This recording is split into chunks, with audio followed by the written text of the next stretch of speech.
উত্তর কলকাতার মধ্যে অন্যতম জনপ্রিয় পুজো হিসেবে টালা বারোয়ারি সার্বজনীন দুর্গাপুজো অন্যতম।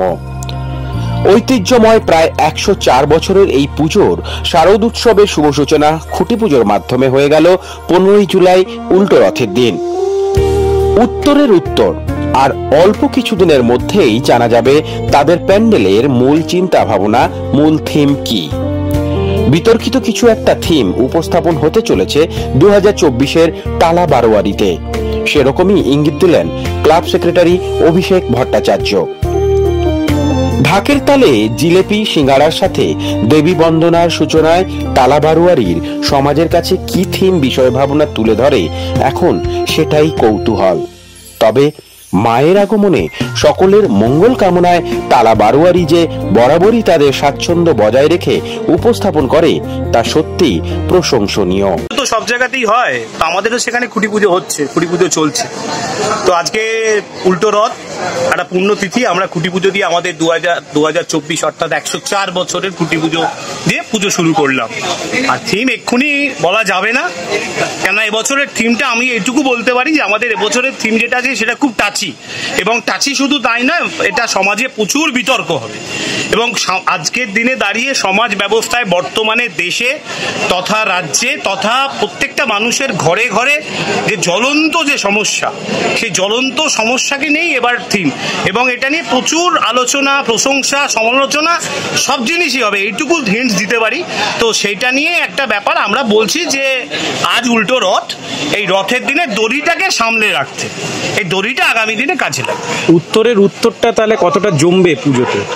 দেখুন, উত্তরের উত্তর একটা জিনিস, ব্র্যান্ড তো একদিনে তৈরি হয় না, আর কোনো ব্র্যান্ড একদিনে চলেও যায় না।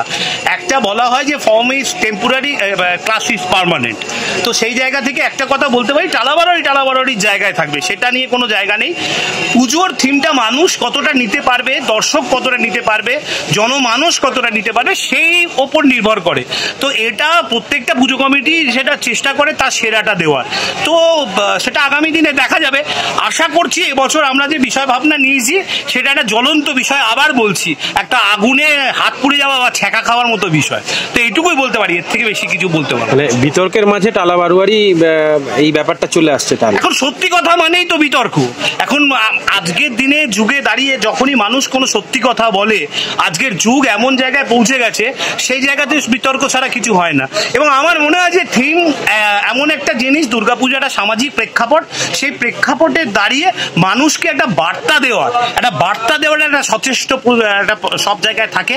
অনেক মানে শোকর না, মানে কি বলুন তো, একটা জিনিস বলছি যে আজকালকার দিনে না ওই একটা বাংলা টার্ম ইউজ করছি, ন্যাকা থিম আর চলে না। সৃজনে কে রয়েছে? সৃজনে সোমনাথ তামলি, ও আমাদের গত বছর থেকে কাজ করছে।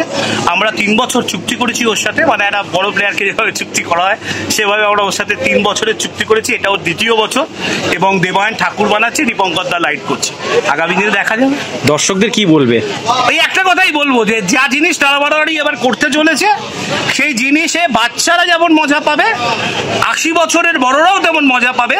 কিন্তু বাচ্চাদের জিনিস করা হচ্ছে, কিন্তু সেটা বাচ্চাদের জিনিস মোটেই না, সেটা সমাজকে একটা শিক্ষা। বড় তাহলে দর্শকরা সেটা কবে জানতে পারবে? টুইস্টটা একটু যদি আমরা চেষ্টা করব, যেটা আগস্ট মাসের 15 তারিখের পরে প্রেস কনফারেন্স করে, খুব সম্ভবত যদি চেষ্টা করব কলকাতা প্রেস ক্লাব থেকে। কারণ এই বিষয়টা আবার বলছি যে বিষয়টা এবার টালা বারোয়ারি নিয়ে যে বিষয় ভাবনা, এক্সিকিউশন কি হবে বলতে পারবো না, বিষয় ভাবনা যেটা নিয়েছে সেটা কিন্তু সমাজে একটা বিতর্ক তৈরি করবে। আপনার নামটা জিজ্ঞেস? অভিষেক ভট্টাচার্য, সম্পাদক, টালা বারোয়ারি।